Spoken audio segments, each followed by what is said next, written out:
In today's show, another fourth quarter gone awry. What went wrong in the final frame and the Blazers lost to the Pelicans? Well, we're Locked On Blazers. Let's get into it. You are Locked On Trailblazers, your daily Portland Trailblazers podcast.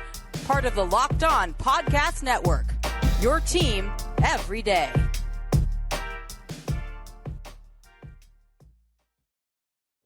What up, world? It's your past first point guard and Trailblazers reporter, Mike Richmond. You're listening to another episode of Locked On Blazers, part of the Locked On Podcast Network, available wherever you get podcasts and also on YouTube. Thanks for making this show your first listen. Free on all platforms, 5 days a week. Tell your friends to listen to it too. It's Locked On Blazers, your team every day. Well, the Blazers just played their two most important games of the season, and they lost them both. How about it? We got here a season where they haven't been good in months, and they just proved it yet again here as we head down the home stretch. A loss on Tuesday night to Golden State. Hey, you know what? Still got a chance to keep yourself in that play-in picture they're still in the play-in picture. I know how math works, but still keep yourself, heading in the right direction. Momentum if you believe in it after heading out on a road trip just to beat a team that's really been scuffling on your home floor after a stinker, if nothing else, without any playoff implications. Nah, they lost this one too. The Blazers. Oh, should we do it? Let's do it. The Blazers lose 121-110. They didn't score 115 points, so they did not have an opportunity to win this basketball game. We'll do our fastest recap in the West, run through what happened. There was a 3-minute stretch in the fourth quarter when they lost the game, and they lost it for a variety of big and small reasons. We will go through all of those, or at least cover them. It won't be that excruciating, I promise. You maybe learn a little X's and O's in the second segment, and then let's close the show talking about what's next. I think the Blazers have given you everything you need to know about what's now. Let's talk about what's next. The middle horizon is how far we'll look for right now. That's what we'll do to close the show. But first, let's do what we do, baby. Fastest recap in the West. Blazers lose 121-110. They led at the end of the first quarter, 31-29. It's a pretty entertaining game, quite frankly. Matisse Thybulle had a awesome first shift. First quarter, 7 points, 2 blocks. Blocked C.J. McCollum from behind. Blocked Brandon Ingram. Had a steal in there. He got to the rim, made his 3-pointers. He was really good to begin the game, and the Blazers were in it because of it. They led at halftime.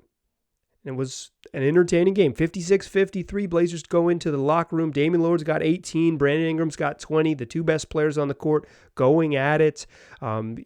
This is shaping up. These are teams that are probably pretty evenly matched on paper considering their current constructions. And it's like, all right, let's see how it goes. Before we get into that, surprise starting lineup in this game, Damian Lillard was joined in the backcourt by Anthony Simons, who was listed as questionable earlier today, from out on Tuesday to questionable. Questionable when you've been out for a long time is usually a pretty good indicator that you were going to try to play. Goes through a pregame workout, returns to play from a grade 2 ankle sprain. 2 weeks, just 2 weeks, basically to the day after sustaining the injury. According to Jeff Stotts of InStreetClothes.com, the average in his database, which goes back almost 25 years, is about 3 weeks for grade 2 sprains. This year it has been pretty consistently 6 weeks for grade 2 sprains. So to say that it was surprising for me to see Anthony Simons' name on the injury list would be an understatement. I was stunned, straight up stunned. Good for him, right? Like, bodies are different. Justice Winslow is going to miss 2 months with a grade 2 ankle sprain. Anthony Simons returned after just 2 weeks. It's good to be 23 and not 25, I guess. 26, I guess, for Justice Winslow. But Anthony Simons' night didn't last long. The Blazers took a 91-90 lead into the fourth quarter, and Damian Lillard had 15 in the third to keep them in it. Jeremy Grant had 9 in the third quarter, his own self, and had 21 points through 3 quarters. And the Blazers and Pelicans were going to decide this game in the fourth quarter, but the Blazers were going to do it without Anthony Simons, who re-aggravated that right ankle, getting tangled up with trying to score inside.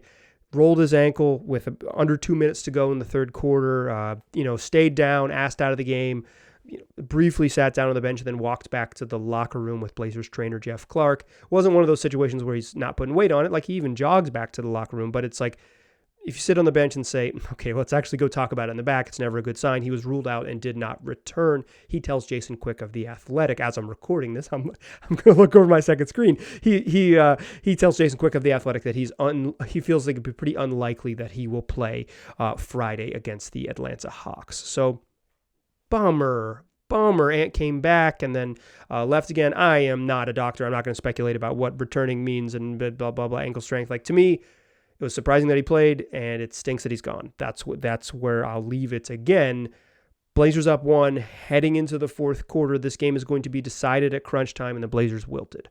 They lose the fourth quarter 31-29. The Pelicans shoot 59% from the floor and do not commit a turnover. The Blazers shoot just 39% from the floor, commit 4 turnovers, and that is your ball game. Pelicans roll in the fourth and win 121-110. This game not particularly competitive in the final 4 minutes. It was just the New Orleans seized control and didn't give it back. We'll talk about that in the second segment.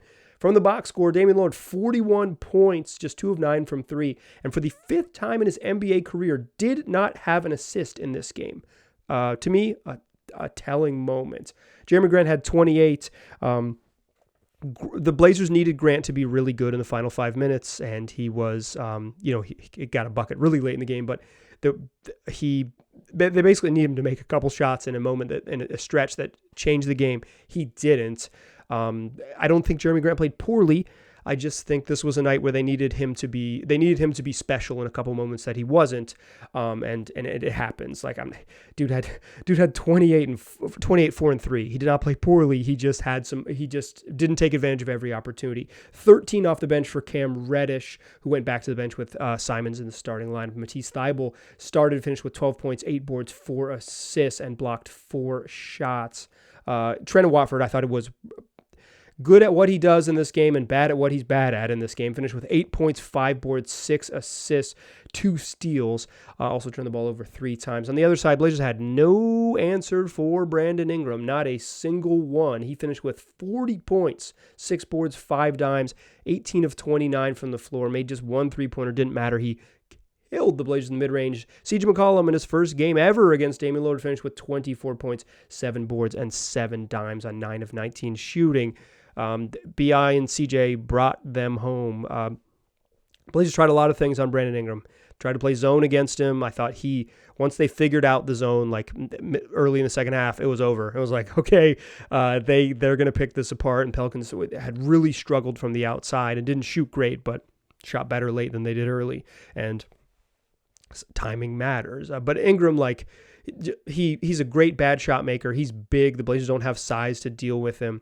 Jeremy Grant's like your best option. He couldn't stop him because Ingram's just really good, and Portland doesn't have size around the rim to deter his drives. It's just another night where a team got into the paint and did what they wanted. Pelicans scored 58 points in the paint compared to just 46 for the Blazers. It was, they do what they do, and Ingram is a mid-range guy, so he didn't even do all. He's slithered into the lane for some layups. He's got great body control for his size. He's a really good passer for his size. He wasn't always in his career a good passer. He's developed into a really solid passer for his size. Blazers had no answer for him. But even that, to me, this game, even with the no answer for BI, the Blazers are good enough on offense, typically, that they could have been in this game. A game that was just like, hey, you need to outscore a team for the final 12 minutes. They're capable of doing that. There was a 3-minute stretch from the 8.5-minute mark to the 5:15 mark of the fourth quarter that decided this game. And I wanted to lean into discussing that because I think it is telling about both the Blazers as currently constructed with their injuries and what they gotta be in the future.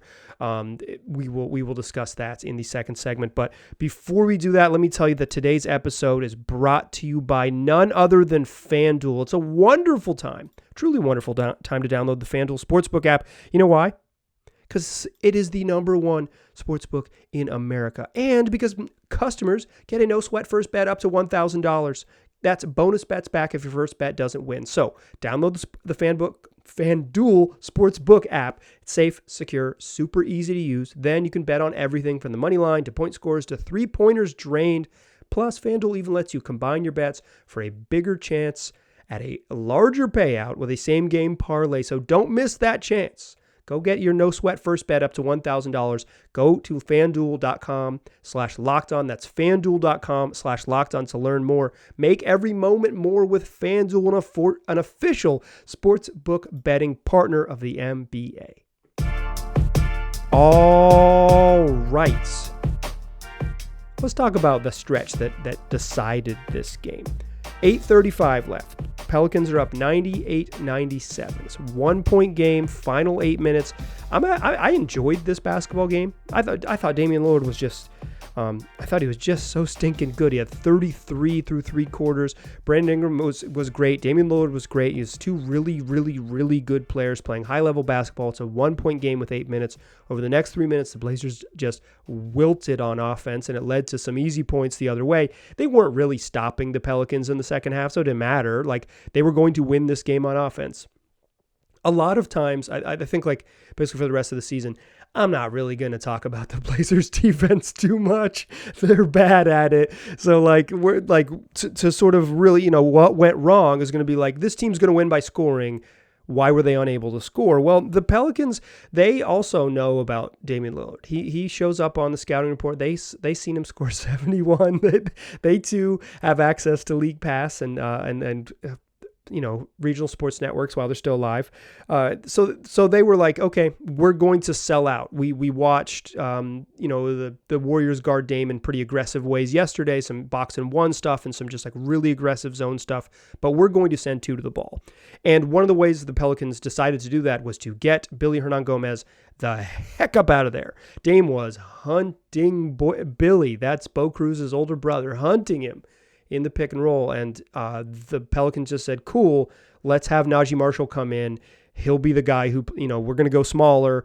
The Pelicans are long, so their small isn't as small as the Blazers, but it's like, we're not going to play with a traditional center because there's no Jonas Valanciunas in this game. We're not going to let Dame hunt a slow-footed traditional big. We're going to play with our length, play with a bunch of wings, and we're going to trap Dame and make it be someone else. So that's what they did. Up 1, 8.5 minutes left. They send 2 to the ball.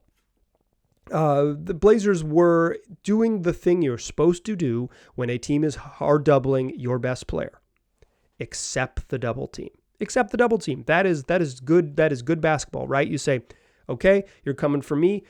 Come on, get the ball out of your hands and play 4-on-3 behind the ball. The problem was they were trying to balance size versus playmaking. So early in the stretch. Early in the stretch, they have Trent Watford in there, but they can't stop them. And Dame gets double teamed, they get the ball out. The Blazers are kind of unbalanced, but they get balanced behind the double team, and it swings to Grant, and he has to take off the dribble, step back 3 and misses it. It's tough shot, but it was sort of just bad organization. They got to be more organized. Next trip down the floor, Dame gets inside, determines, scores, takes contact, wanted a foul, but they didn't set a screen. He didn't get the double team. He just went. But the Blazers are getting killed on the other end. They're unable to score. So Chauncey Billups takes a timeout, puts in Drew Eubanks, said, "This is our center. This is our size. This is what we have. Let's get Drew in there." And Drew gives you a lot of effort in his minutes with his limitations, but he gives you a lot of effort.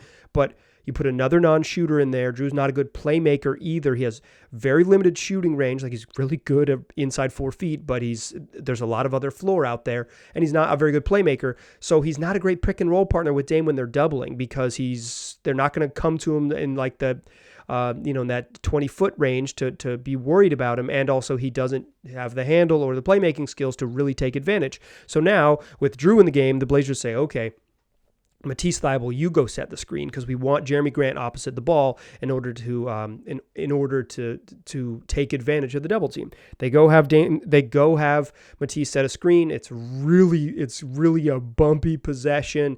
Matisse is kind of just like, I'm going to bring my man to the ball and then drop into the pocket, pass me the ball, and I'll make some decisions. Like, that was clearly the idea from the coaching staff, clearly the execution that they wanted. That's like, you're picking your spots. Damon Chauncey both agreeing on that. That's what they're hunting, right? Accept the double team, get the ball out. But Matisse, he's just not, that isn't his, as a short roll play decision maker, that's not his best skill. He's not super comfortable there. It looks like it. Ball comes out slow, swings around. They're not guarding Drew Eubanks.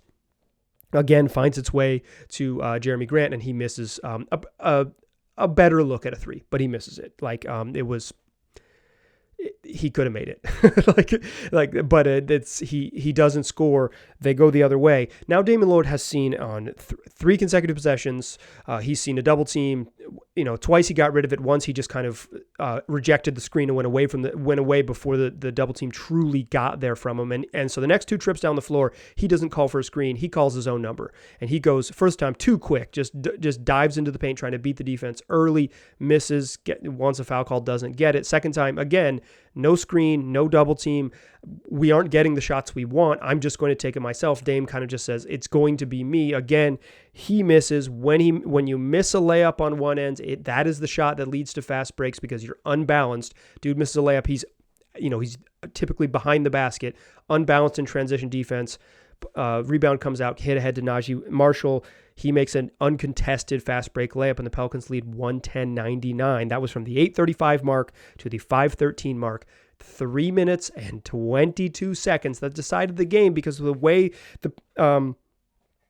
the Pelicans are guarding the way the Pelicans are hurting the Blazers inside. They want to go back to Eubanks. And then the way the Pelicans are guarding the pick and roll, Eubanks clearly is not the answer. So the Blazers call a timeout. They get Trendon Watford back in the game.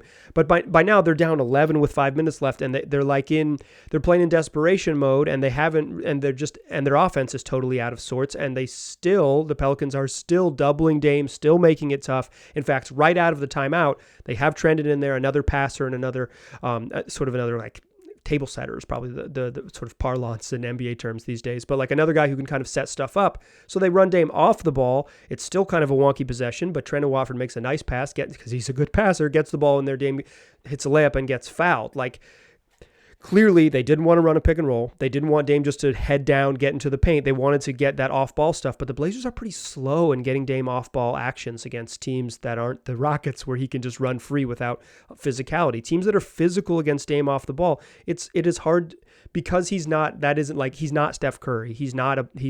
He's a pick and roll guy. He's one of the truly best pick and roll operators there's ever been. He's just not going to be that. So force feeding that is not a way the Blazers are going to score in high leverage moments. It's like a nice little change of pace, but it's not a go-to move. And that stretch where they double team him exposed kind of what the Blazers are right now. No Anthony Simons in this game. They needed Jeremy Grant to be pretty much perfect if they were going to win. They needed him to make both his three-pointers during that stretch. He didn't. I don't really knock Jeremy for the way he played in this game, but you can't put Jeremy in the pick and roll in those situations because he's not a passer. He's just not a playmaker whatsoever. And he's your scorer on the opposite side that keeps defenses honest. He needs to be on the weak side opposite those Dame pick and rolls to make it hard, to make the defense have to make a decision. Do we help off Jeremy? Do we don't? If you put Matisse Thybulle or Cam Reddish in those corners or whatever it might be, the decision's easy. We're not guarding those dudes. They can shoot it, and we'll just live with it. Those are below average 3-point shooters who we're really not super worried about. They can go for it. And Jeremy is just not he doesn't set solid screens. He's a dude who can score. He's a good catch and shoot shooter. He's a good straight line drive finisher. He can get himself to the foul line. I thought he did a good job of that in this game. But they need him to make a couple shots, and I think what this game exposed is kind of just the Blazers' lack of options. Right now, and particularly with Anthony Simons in and then back out in crunch time, it's Dame or Dame or a prayer. And, sometimes you get nice moments from other guys, but it's Dame or a prayer right now, and the prayers were not answered. And on the other end, when the defense still, the whole time during the offense struggling, the defense still stinks because it's stunk all year. So it's not like they're getting stops and getting themselves chances. The Pelicans 0 turnover, shot 60% in the fourth quarter, 59% in the fourth quarter. So you're giving up a bucket on most trips and you're not getting easy buckets in transition. So you're really just going to have to play against a set defense. And this set defense said anybody but Dame, and the Blazers couldn't anybody but Dame didn't work. And then Dame got frustrated and took a couple shots, maybe ill-advised drives. I think that is mostly a product of skill sets that are available on the roster. And I think it's obviously some blame is on the coaching staff. Just got to get guys organized. You got to know how you're going to be guarded and kind of get in what you want to get into. But you can you can say, Matisse, you're a best playmaker. Let's put you in the pick and roll and see how it works. You can put guys in the right spots. This is my players play mantra is I think the Blazers were poorly organized early during that shift. And then when they got a little bit organized, then their skill was exposed. That's why it's both coaching and playmaking. You don't have to choose who to blame. You can blame everybody, y'all. Okay, let's close the show. These were the Blazers' two most important games of the season. They lost them both. They are who they are. They're not a good basketball team. I think that's the plan. Let's talk about the plan and the future in the third segment. Join me there, won't ya? Still a pass first point guard. I'm still Mike Richmond. You are still listening to Locked On Blazers. You lose these two games to drop to 29-33 before heading out on a 6-game road trip. You kind of just got to admit who you are. It's a bad basketball team. Sorry. They're 3-7 in the last 10 games. They've lost 2 in a row. They come out of the break and lost 3 of 4. Their one win is against the Houston Rockets when Damian Lillard scored 71. And he probably didn't need 71 for them to win, but he needed 64 in that game for them to win. They are who they are. They're just not a good basketball team. But that's the plan. The thing about the sort of current NBA discourse, is that a phrase I really want to say on this podcast? We'll leave it in because I edit these myself, but okay. Let me try that one again. One of the ways that people talk about the NBA is either teams are going for it or they're tanking. And the Blazers are in this middle space. They're in this middle space where they're not capital T tanking. They're not losing games on purpose and holding guys out. You bring Anthony Simons back after 2 weeks and try to win this game. You're a competitive basketball team trying to go for it, right? Like for sure. The merits of going for it, whatever. But this is the what they say is, and how the players are approaching it is they're trying to win. How Chauncey Billups is approaching it, he's trying to win because you can get fired if you lose a bunch of games. That's not going to happen to Chauncey Billups. That's not what I'm implying. But wins and losses matter. Players don't tank. But what the Blazers are doing, and so what I mentioned in a podcast earlier this month is the trade deadline suggests that they were comfortable missing the playoffs, and the whole roster just suggests they're comfortable missing the playoffs. Having so little size that you get killed on the glass and you can't defend the paint against anybody all year long, which was a known problem when you created the roster, and you don't address it at any point. First, because you want to avoid the luxury tax, and now because you just don't want that. You just don't want to add that to the roster because it's just nicer. It'd be better if we lost, and the best way to prevent winning is not have good options out there. When you do that all year long, when you do it at the beginning of the year, it's defensible. When you do it post-deadline, it's this team doesn't want to win. The fact that Chauncey Billups is choosing between, okay, we need a playmaker desperately on these pick and rolls. Let's have it be Trent Watford. But Watford is just, he's a 4-5. He's a big. He absolutely, I think he's a 5 personally. But he doesn't really rebound and he can't defend. He can't protect the rim. He's a weird player. He's an offense first 5. Drew Eubanks is so limited on offense. He plays really hard, but so limited on offense, and even he's not a particularly good rim protector. Like he has some fun blocks and he plays hard, but it's not like he's not like Rudy Gobert or whatever. Like he's not. So the problem is, like, to some extent, it's like those are Chauncey Billups' only choices. Like that's who it is. So you don't have size. You're choosing between two bad options. The Blazers just like a lack of playmaking. Maybe you think like Ryan Arcidiacono gets in there and plays some minutes, but it's not playmaking with it's just a team that desperately misses what Justice Winslow brings. A chance to play small. I've said this on the yesterday's show. I'll say it again. He allows him to play small because he's strong and can guard up a couple positions. He can even guard some centers on some nights. He guarded frickin' Domantas Sabonis earlier this year.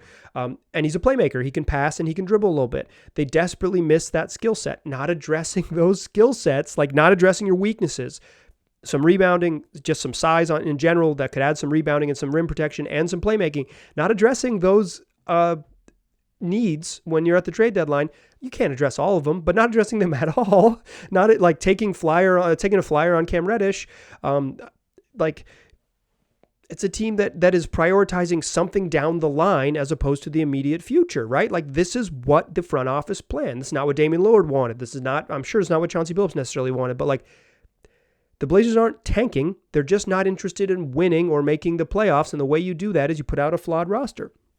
To some extent, Chauncey Billups giving Cam Reddish a whole bunch of minutes when Nasir Little is clearly a better option strikes me. It certainly smells like a team prioritizing minutes for someone entering restricted free agency. Let's see what we got and find out if he's going to be part of the plan versus someone who's under a multi-year contract and he's going to be part of the plan. And he's going to be under team control and all that. Like they're prioritizing the future over the present.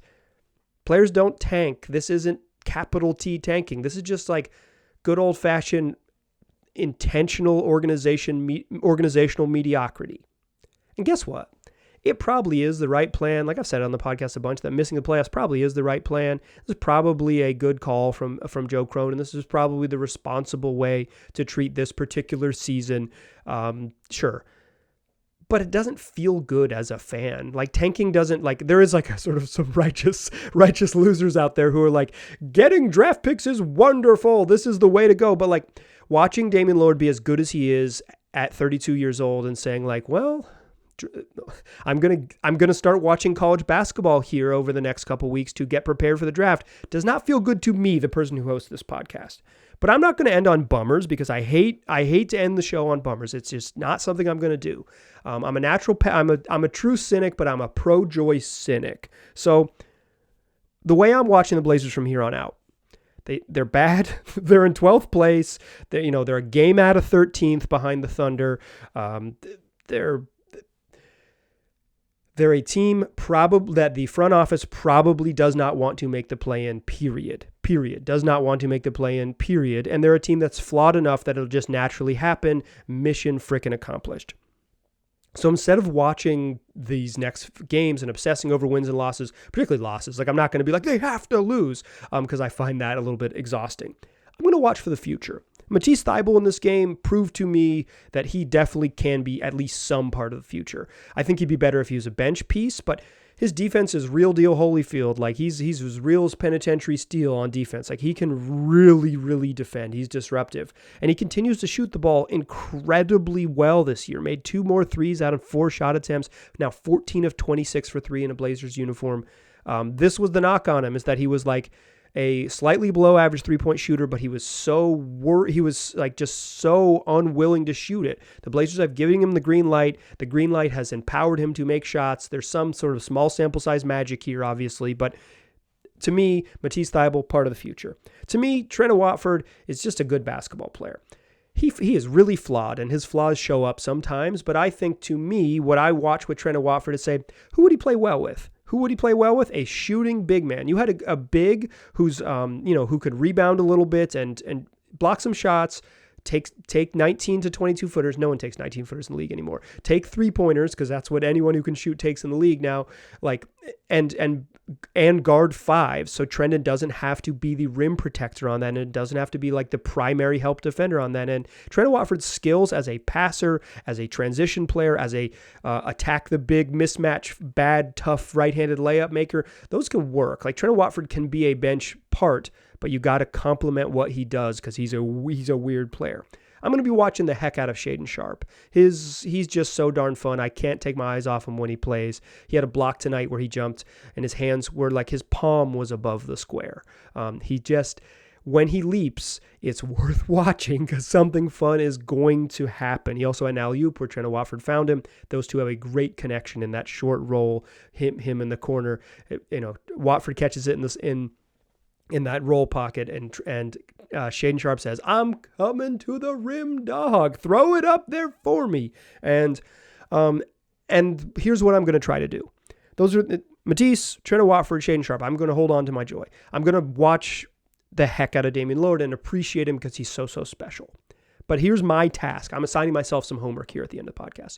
I'm going to find other things to be intrigued by, other things to be excited about, other things to appreciate about this Blazers team, because the on-court product is probably intentionally so mediocre and ill-fitting such that they want to lose these games, and they are doing it. And it might even be the most responsible way to do it. But I find it a little bit tough to stomach, so I am hunting for joy. Matisse Thybulle, Trendon Watford, Shaedon Sharpe, Damian Lillard, and something else. And my notes I have it marked down as question mark, question mark, question mark. We will find that. Come on the journey with me. A programming note.